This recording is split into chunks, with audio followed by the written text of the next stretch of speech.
So let me start, recapping a little bit with Harsh's presentation in the racing car here.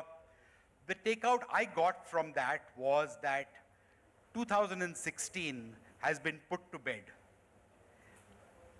It was a great year, but it has been put to bed, and we're waiting now all expectations on 2017. The key messages that Moodley came with, and I think it's going to get reflected by the MT team here, is number one, positive dissatisfaction. We all got a sense that, like Moodley said, and others say, Dil mange more. So we're ready for more. What do we want? Double digit. I know things like AOP happen and numbers get put on the wall, but what do we really want? Double digit starting from the first month. And that's what we're going to focus on, that's what we're going to work at. Definitely sharper focus, and focus around what God spoke to Moodley about. I don't know why he doesn't speak to me. Maybe he's got this great thing, Moodley. But he's great that he spoke to you. But it's good that you passed that message down to us. We always heard of the 10 commandments, and now we got the 11 commandments. With that, let me start really, and Ipshita, we can get the 11 commandments back on. I'll start with introducing Rim. Rim, over to you. You've seen the 11 commandments. We got those strong messages while we were there. The message from God. Now it's up to us. How do you, from the perspective of HR, as being both a marshal and somebody who's driving with us, what do you see your perspective? What are you going to do to drive positive dissatisfaction, growth, focus? Thanks, Rotin. First of all, I think my team can testify that I'm the most dissatisfied, hopefully positively most of the time, but I always see the next challenge indeed, no matter how much we have achieved. And I'm very thankful to have the team we have here in India from an HR perspective, together with the leadership team, because we are driving a lot, we are piloting a lot, we are designing a lot, shaping a lot our initiatives. I think last year I shared with you in the people agenda, we have 3 main focus areas. One is called the Fit for Purpose organization. That's really about designing the organization. The second one is about developing fit for future capabilities, because at the end of the day, the competency will help us with what we have to achieve in the business. And the third one is about the continuous improvement, and we have already shared the great achievements when it comes to the employee NPS. So really this culture of continuously questioning ourselves and improving our ways of working. I will put this one aside because if I think of growth, I would really focus on the organization and particularly the capabilities. Organization, we have done lots of work on the go-to-market.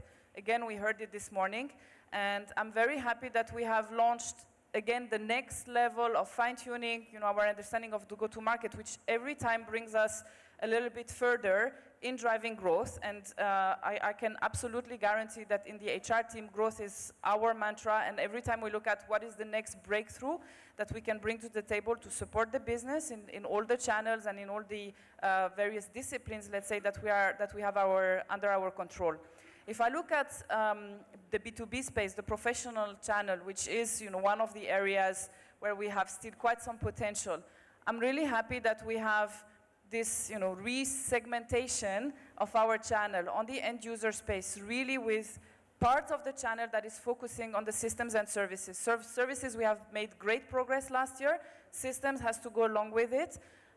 So that's one side of the channel. The other one, which is the trade, which probably we have underestimated a little bit over the last couple of years as we put so much focus on the development of the systems and services. Now, again, fine-tuned understanding with several roles, some still end-user engagements focused of our colleagues that create the demand that will be channeled through our partners. And I have great hope that this will also be very fruitful in the collaboration with our trade channels. So this fine-tuned understanding of the go-to-market coupled with focused program on the capability development. And what that I'm also particularly happy with this year, and I will be very happy to hear your feedback now, but also as the year progresses, is on the sales incentive part, because everything has to tie together. You know, how we go to market, the capabilities we develop, so how we equip our people to be successful and to work well with our customers, but also how we reward them. And I think, you know, again, happy to take your feedback there. We've never been as much aligned as we are actually today. So, to give a first insight. So thank you, Rim. That was good, and you know, I think we got a good set of, from our people perspective, how we are going to be a key enabler for growth. What would you think, Rim, what would we do differently tomorrow morning? Is there something that you want or you think from the people perspective, we're going to do something dramatically different? Is there something that you have in mind as a direction to us, as a leave behind? When you take that flight out, you know, 2 days from now, what would you like to leave behind? One key message. Yeah.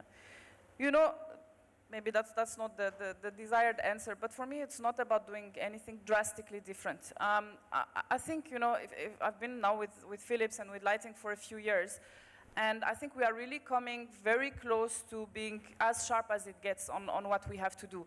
So for me, it's not about being drastically or operating in a drastically different way. It's just about going always deeper, deeper, deeper. I really love personally to have the opportunity to do that, to stick with the job, to go further into it, really sharpening the understanding, learning every day, and continuing that journey.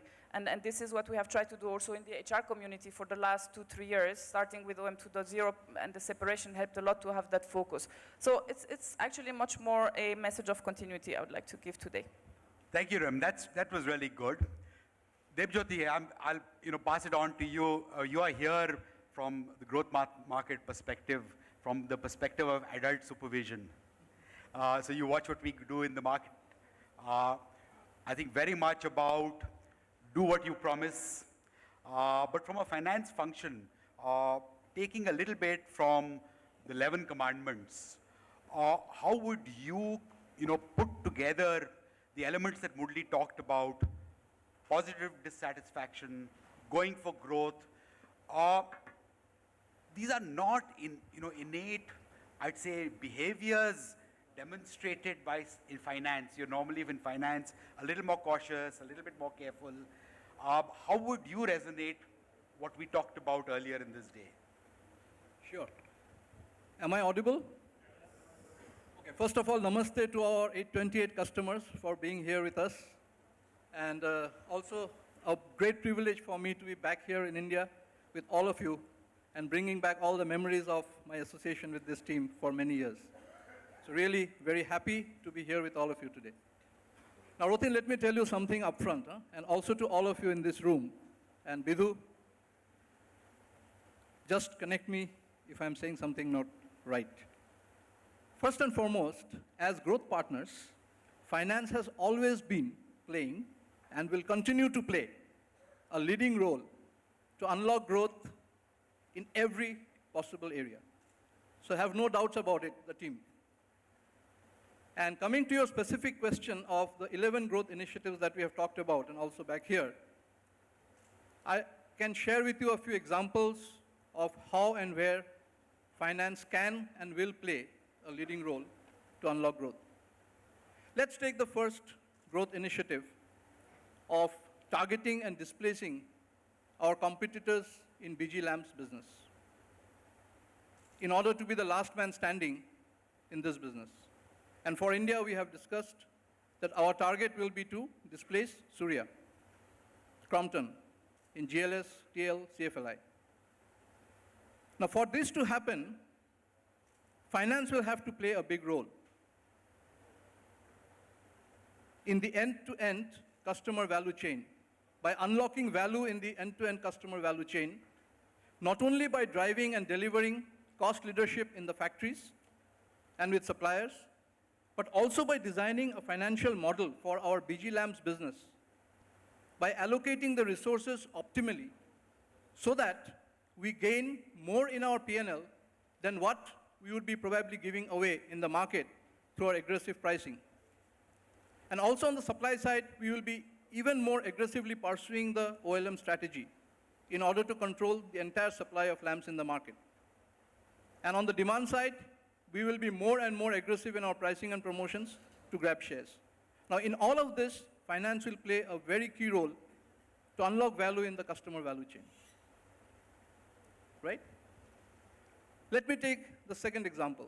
We talked about revitalizing the trade channel, and all our trade channel partners, or some of you are here. Now, in order to revitalize the trade channel by increasing the share of wallet of our trade channel partners, we will have to ensure, Rotin, that we give them the best offering in terms of portfolio, pricing, and promotions. But do you think that will be enough? In my view, probably not, because finance will have to play a key role in providing two more areas of support. First and foremost, finance will have to design and also ensure delivery of the ROI expectations of our trade channel partners. And secondly, finance will have to proactively identify and provide channel financing support to these trade channel partners from a point of view of investment requirements. Now, when all of this happens, Rotin, you will experience the magic of how partnerships of this nature can help us to expand our shares with unlimited potential. So that's really great, and I think, Devjyoti, your team here is living by that. We have an aggressive year. Murli mentioned, by the way, kill competition. And I say displace competition, with Israel sitting next to me. I know, so we're a little careful about those words, but I think we know what we need to do. With that, I'll move on because, we don't have too much of time, and I'm very happy to introduce Gilles Martin. Gilles, a lot of our colleagues here don't know you very well because a lot of us come from the trade part of things. But I think all of them hear how core it is to our strategy. If you look at the pyramid of our strategy, yes, products, that's what brings the money, that's what our core competitiveness is. But sitting over that is systems. And sitting over everything is system centers. So Gilles, leading system centers in growth markets, can I ask you to share a little bit about the enablers that we do to make India significantly more successful? We have aggressive numbers, but we certainly want to go for growth. We certainly want to go for triple-digit growth at some point of time.